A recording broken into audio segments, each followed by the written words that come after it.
CP Ajit Pawar गुट में शामिल हुए थे बाबा सिद्दीकी, और तब भी ये कहा गया था कि उनको उस वक्त से ही धमकियां मिल रही थी, लेकिन जब 15 दिन पहले उनको धमकी मिली थी तो उसके बाद उनकी सुरक्षा बढ़ा दी गई थी। अब आपको नेटवर्क दिखा देते हैं, लॉरेंस का नेटवर्क कितना बड़ा था, किस तरह से ये शख्स लगातार मजबूत होता जा रहा था। लॉरेंस का नेटवर्क क्या है? गैंग में इसके अपराधी हैं 1000, जिनमें शार्प शूटर, बदमाश और स्मगलर भी शामिल है। इसके अलावा पंजाब, हरियाणा, दिल्ली, राजस्थान, महाराष्ट्र, हिमाचल, बिहार और उत्तर प्रदेश, यहां तक इसका नेटवर्क फैला हुआ है। यानी इन सभी राज्यों में इसके कनेक्शंस हैं, और यहां से बैठकर, जेल से बैठकर ये इन जगहों से अपनी मंशा को और जो अपराध जिनको ये अंजाम देता है या दिलवाता है उनको, उनकी रणनीति तैयार करता है। उस साजिश को सफल बनाने के लिए इन्हीं राज्यों से अपने कनेक्शन का इस्तेमाल करता है। इसके अलावा विदेशों में भी नेटवर्क है, केवल भारत में राज्यों में ही नहीं बल्कि विदेशों में भी इसके नेटवर्क है। कहां? कनाडा, दुबई, ऑस्ट्रिया और मैक्सिको, ये विदेशों में नेटवर्क हैं इसके। और इसके अलावा बताया जा रहा है कि विदेशों में और भी कई जगहों पर इसके गुर्गे हैं, लेकिन सबसे ज्यादा मजबूत कनेक्शन इसका कनाडा में बताया जाता है। तो खाली भारत में ही नहीं बल्कि भारत के बाहर भी इसका मजबूत कनेक्शन है। हाईटेक तरीका अपनाता है ये अपराध को अंजाम देने के लिए, वर्चुअल नंबरों से ऑडियो पर बात करता है। इसीलिए बताया जा रहा है, पुलिस ये दावा कर रही है कि ये लोग, यानी कि जिन लोगों को गिरफ्तार किया गया है, ये खास ऐप के जरिए ही बातचीत किया करते थे। ये बताया जा रहा है कि एक खास ऐप के जरिए एक दूसरे से बात किया करते थे, जिससे कि इनकी बातचीत के बारे में किसी को जानकारी ना लग पाए। यानी कि हाईटेक तरीके से मर्डर को, हत्या को अंजाम देते थे। इस बीच एक और बड़ी खबर आपको बता दें, जो चौथा शख्स है बताया जा रहा है, जो पीछे से, यानी सामने नहीं था लेकिन पीछे से इन लोगों को पूरी जानकारी दे रहा था, ये वो शख्स है ज़ीशान अख्तर, जिसकी तस्वीर सामने आ गई है। और इसी शख्स ने पूरी हत्याकांड में पीछे से मास्टरमाइंड की भूमिका निभाई थी। हालांकि मास्टरमाइंड जेल में बैठा हुआ लॉरेंस बिश्नोई है, लेकिन इन तीनों को गाइड कौन कर रहा था? ये ज़ीशान सिद्दीकी, जिसकी तस्वीर अब सामने आ गई है। और अब ये कहा जा रहा है कि 3 लोगों ने गोलियां चलाई, लेकिन मेन मास्टरमाइंड जो पीछे से इन लोगों को गाइड कर रहा था लगातार, यही वो शख्स है। ज़ीशान अख्तर इसका नाम बताया जा रहा है। अब इसकी भी जानकारी पुलिस हासिल कर रही है। और बहराइच का रुख कर लेते हैं। बहराइच, जहां से धर्मराज और शिवा का कनेक्शन सामने आ रहा है, वहां से मोहम्मद आमिर इस वक्त हमारे साथ जुड़े हुए हैं। आमिर, आपकी बातचीत हो गई है परिवार वालों से, क्या कह रहे हैं परिवार के लोग? कब आखिरी बार बातचीत हुई थी और क्या कुछ अंदेशा था कि ये लोग ऐसा कुछ कर सकते हैं? जी, इस वक्त हम जो फरार आरोपी है शिवा, उसके घर पर खड़े हुए हैं, और यहाँ पर इनके परिवार के लोग हैं। उनके परिवार से, लोगों से भी हम बात करना चाहेंगे कि आखिर शिवा ने इनको कब कॉल किया, कब आखिर बात हुई। माता जी, आपका बेटा शिवा जो है वो आखिर कब गया, मुंबई गया, और कैसे क्या घटना को अंजाम दिया? नहीं गया भैया, मुंबई नहीं गया, पूना गया रहा। वो भंगार के काम में गांव के लड़का है हरीश, वह के पास गवा रहा भंगार के काम में। तो हमारे पास मोबाइल नहीं रहता, बात नहीं होता रहा। लड़का आवा तो वही बात करा दिया रहा, और नहीं तो आपके बेटे से कैसे बात होती थी? आपका बेटा कितने दिनों से बाहर है? लड़का हमारे बेटे बाहर में होलिन के बाद से। तो आपके बेटे से फोन पर बात होती थी? बेटा क्या बताता था? बात नहीं होता रहा, जो कदो कदार मिला रहा तो बात नहीं कि मतलब भंगार काम करी, जब बारिश हो सब काम नहीं चल रहा। अच्छा, इससे पहले कभी आपका बेटा जेल वगैरह गया या कहीं गया? भैया, क्या बताता था आपका बेटा? यही बतावत रहा कि हम अम्मा वहीं रहत रहा।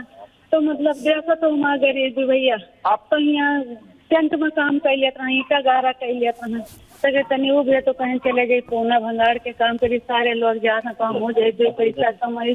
तो आपका बेटा किसके साथ यहाँ से गया था? यहाँ से तो हरीश के पास अकेले, मतलब गए हुए हरीश के पास भंगार काम करे। क्या बताता था आपका बेटा की माता जी कैसे है, क्या है?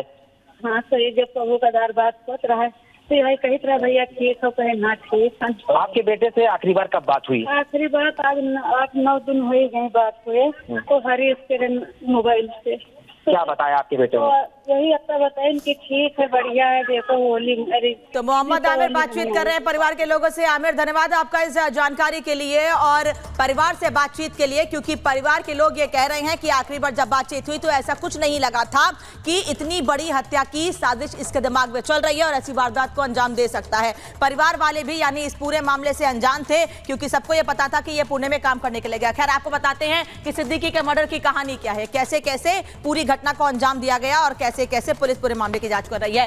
बाबा सिद्दीकी पर फायरिंग होती है कल शाम करीब 7 से 7:30 के बीच में बताया जा रहा है। उसके बाद अस्पताल ले जाया गया उनको, जहां पर उनका काफी देर तक इलाज किया गया और उसके बाद जब उनको अस्पताल लेकर जाया गया, जिस जगह पर वारदात को अंजाम दिया गया था, वहां पर फॉरेंसिक की टीम पहुंचती है, पूरी जगह की जांच की जाती है। उसके बाद फिर 2 शूटर गिरफ्तार कर लिए जाते हैं। जैसे इस वारदात को अंजाम दिया जाता है उसके तुरंत बाद 2 शूटर्स गिरफ्तार हो जाते हैं कूपर अस्पताल में, क्योंकि तब तक पुलिस डिक्लेयर कर देती है कि बाबा सिद्दीकी की मौत हो चुकी है। तब उनका कूपर अस्पताल में उनके शव का पोस्टमार्टम कराया जाता है और उसके बाद एक पोस्ट किया जाता है सोशल मीडिया पर, जिसमें यह कहा जाता है कि लॉरेंस बिश्नोई गैंग ने ही इस पूरे हत्याकांड की जिम्मेदारी ली है। हम लगातार आपको बता रहे हैं, शुभम रामेश्वर लोंकर नाम के शख्स ने सोशल मीडिया पर पोस्ट किया है और इस पूरे हत्याकांड की जिम्मेदारी लेते हुए कहा है कि लॉरेंस बिश्नोई गैंग ने इस हत्याकांड की प्लानिंग की थी।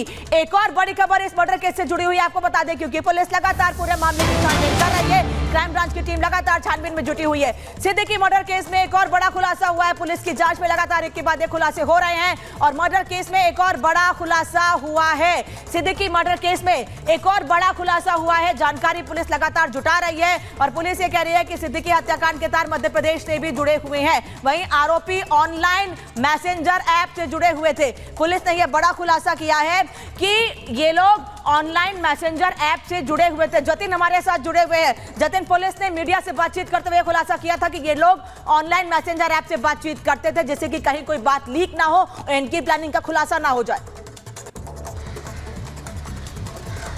आज बिल्कुल देखिए, अभी तक की इन्वेस्टिगेशन ये बिल्कुल क्लियर कर रही है कि फुल प्रूफ प्लानिंग थी। आपस में बात करने के लिए ऑनलाइन मैसेंजर ऐप का इस्तेमाल किया जाता था। ये वो ऐप थी जिनको ट्रेस करना काफ़ी मुश्किल था। ऐसा पुलिस इसलिए भी कह रही है क्योंकि जो शूटर्स हैं उनके फ़ोन की जब जांच की गई तो तमाम खुलासे हुए। जिस तरीके से फोटो सामने आई, जू बीच की वो फोटो है, तीनों शूटर साथ में खड़े हुए हैं, तो काफ़ी समय से वो कुरला इलाके में थे। 20 से 25 दिन यहाँ पर रहे। वो लगातार रैकी करते थे, बाबा सिद्दीकी के घर की रैकी करते थे, उनके दफ्तर की रैकी करते थे। एक एक टाइम को नोट किया जाता था कि वो कितने बजे निकलते हैं, किस समय सिक्योरिटी पर्सनल उनके साथ रहते हैं, किस समय सिर्फ एक ही सिक्योरिटी पर्सनल रहता है और किस मौके का फायदा उठाकर उनको ये पूरी वारदात को अंजाम देना है। हूबहू ऐसा ही टाइम उन्होंने दशहरा का भी चुना और अभी तक की पूरी टाइमलाइन ये बता रही है कि एक फुल प्रूफ प्लान था और पुलिस के पास जो सबूत लगे हैं उसमें इस बात की ओर साफ तौर पर इशारा किया जा रहा है कि जो भी प्लानिंग की गई थी वो बिल्कुल फुल प्रूफ थी कि किस तरीके से एलिमिनेट करना है। लेकिन पुलिस इसको एक अच्छी कामयाबी के तौर पर भी इसलिए आज से देख रही है कि जो 2 शूटर अरेस्ट कर लिए गए वो स्पॉट से कर लिए गए, उसी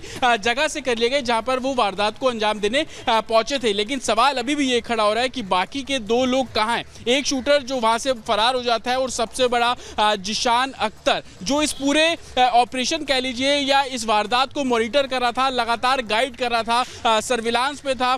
बाबा सिद्दीकी की एक तरीके से लोकेशन उसके पास से लगातार बोल रहा था कि आपको कब फायरिंग करना है, आप वेट कीजिए, जब बाबा सिद्दीकी अपनी गाड़ी के पास पहुंचेंगे उस समय उसको फायर करना है। तो तमाम ऐसी डिटेलिंग है जिसको क्राइम ब्रांच अपने रिकॉर्ड पर ले रही है और जो भी स्टेटमेंट मिल रहे हैं, चाहे उस पूजा के पंडाल में मौजूद लोग थे उनके भी आज स्टेटमेंट जो है वो दर्ज किए गए।